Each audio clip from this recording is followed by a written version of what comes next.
ಸ್ನೇಹಿತರೆ ನಮಸ್ಕಾರ.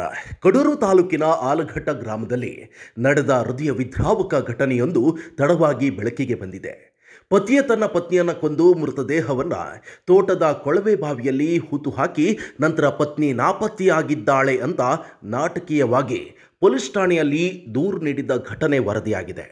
ಸುಮಾರು 1.5 ತಿಂಗಳ ಕಾಲ ಪೊಲೀಸರು ನಡೆಸಿದ ತೀವ್ರ ತನಿಖೆಯಲ್ಲಿ ಗಂಡನೇ ಹಂತಕನೆಂಬ ಭಯಾನಕ ಸತ್ಯ ಬಯಲಾಗಿದೆ. ಹಾಗಾದರೆ ಏನಿದು ಘಟನೆ? ಕಡೂರು ತಾಲೂಕಿನ ಆಲಘಟ್ಟ ಗ್ರಾಮದ ವಿಜಯ್ ಎಂಬಾತ ತನ್ನ ಪತ್ನಿ ಭಾರತಿ 28 ವರ್ಷ ಅವರನ್ನು ಸುಮಾರು 1.5 ತಿಂಗಳ ಹಿಂದೆ ಕೊಂದಿದ್ದಾನೆ. ಘಟನೆ ನಡೆದ ದಿನ ಭಾರತಿ ತನ್ನ ತವರು ಮನೆಗೆ ಹೋಗುವುದಾಗಿ ಹೇಳಿದ್ಲು ಎನ್ನಲಾಗಿದೆ. ಈ ವಿಚಾರವಾಗಿ ಪತಿ ವಿಜಯ್ ಮತ್ತು ಪತ್ನಿ ಭಾರತಿ ನಡುವೆ ಜಗಳವಾಗಿದ್ದು, ಕೋಪಗೊಂಡ ವಿಜಯ್ ತನ್ನ ಪತ್ನಿಯ ಕೆನ್ನೆಗೆ ಜೋರಾಗಿ ಬಾರಿಸಿದ್ದಾನೆ. ಪತಿಯ ಹೊಡೆತ ತೀವ್ರವಾಗಿದ್ದರಿಂದ ಭಾರತಿ ಸ್ಥಳದಲ್ಲೇ ಸಾವನ್ನಪ್ಪಿದ್ದಾಳೆ ಅಂತ ತಿಳಿದು ಬಂದಿದೆ. ಪತ್ನಿ ಸಾವನ್ನಪ್ಪಿದ್ರಿಂದ ಆತಂಕಗೊಂಡ ವಿಜಯ್ ತಾನು ಬಂಧನಕ್ಕೆ ಒಳಗಾಗುತ್ತೇನೆ ಎನ್ನುವಂಥ ಭಯದಿಂದ ಮೃತದೇಹವನ್ನು ವಿಲೇವಾರಿ ಮಾಡಲು ನಿರ್ಧಾರ ಮಾಡಿದ್ದಾನೆ. ಯಾವುದೇ ಸಾಕ್ಷಿ ಸಿಗದಂತೆ ಮಾಡಲು ತನ್ನದೇ ತೋಟದಲ್ಲಿದ್ದ ನಿರುಪಯೋಗಿ ಕೊಳವೆ ಬಾವಿಯೊಂದರಲ್ಲಿ ಪತ್ನಿ ಭಾರತಿಯ ಮೃತದೇಹವನ್ನು ಹೂತು ಹಾಕಿದ್ದಾನೆ. ಪತ್ನಿಯ ಕಗ್ಗೊಲೆ ಬಳಿಕ ವಿಜಯ್ ಏನೂ ಗೊತ್ತಿಲ್ಲದಂತೆ ನಾಟಕವಾಡಿದ್ದಾನೆ. ಪತ್ನಿ ನಾಪತ್ತೆಯಾಗಿದ್ದಾಳೆ ಅಂತ ಕಡೂರು ಪೊಲೀಸ್ ಠಾಣೆಯಲ್ಲಿ ಮಿಸ್ಸಿಂಗ್ ದೂರನ್ನು ಕೊಟ್ಟಿದ್ದಾನೆ. ಪೊಲೀಸರು ದೂರು ದಾಖಲಿಸಿಕೊಂಡು ಭಾರತಿ ನಾಪತ್ತೆ ಪ್ರಕರಣದ ತನಿಖೆಯನ್ನು ಆರಂಭಿಸಿದ್ದಾರೆ. ಕಡೂರು ಪೊಲೀಸರು ನಾಪತ್ತೆ ಪ್ರಕರಣದ ತನಿಖೆಯನ್ನು ಗಂಭೀರವಾಗಿ ತೆಗೆದುಕೊಂಡು ಅನುಮಾನದ ಮೇಲೆ ಪತಿ ವಿಜಯ್ನ ಚಲನವಲನ ಮತ್ತು ವರ್ತನೆಗಳನ್ನು ಸೂಕ್ಷ್ಮವಾಗಿ ಗಮನಿಸಿದ್ದಾರೆ. ಸುಮಾರು 1.5 ತಿಂಗಳ ಕಾಲ ನಡೆಸಿದ ವೈಜ್ಞಾನಿಕ ಮತ್ತು ತಾಂತ್ರಿಕ ತನಿಖೆಯ ನಂತರ ಪೊಲೀಸರು ವಿಜಯ್ನ ನಡವಳಿಕೆ ಮೇಲೆ ಬಲವಾದ ಅನುಮಾನ ಬಂದಿದೆ. ತೀವ್ರ ವಿಚಾರಣೆಗೆ ಒಳಪಡಿಸಿದಾಗ ವಿಜಯ್ ಕೊನೆಗೂ ಸತ್ಯವನ್ನು ಬಾಯ್ಬಿಟ್ಟಿದ್ದಾನೆ. ತಾನೇ ಭಾರತಿಯನ್ನು ಕೊಂದು ಕೊಳವೆ ಬಾವಿಯಲ್ಲಿ ಹೂತಿರುವುದಾಗಿ ಒಪ್ಪಿಕೊಂಡಿದ್ದಾನೆ.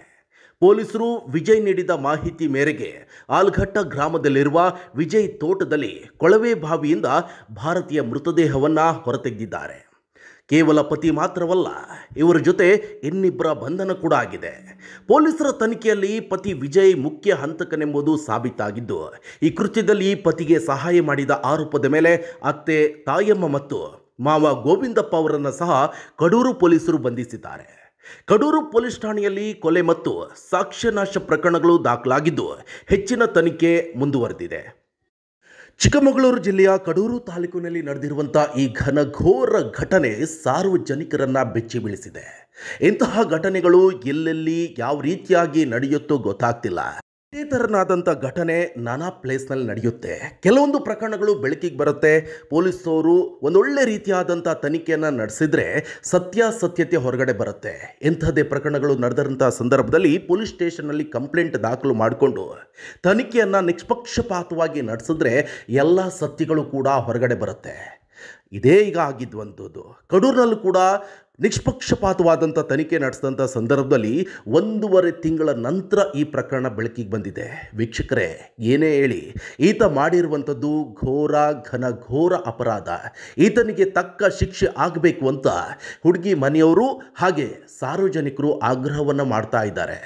ಈತ ಮಾಡಿದ ತಪ್ಪಿಗೆ ಕಠಿಣ ಶಿಕ್ಷೆಗೆ ಒಳಪಡಿಸಬೇಕು, ಈತನಿಗೂ ಕೂಡ ಮರಣದಂಡನೆ ಆಗಬೇಕು ಅಂತ ಜನರು ಆಕ್ರೋಶಭರಿತವಾಗಿ ಮಾತನಾಡ್ತಿದ್ದಾರೆ.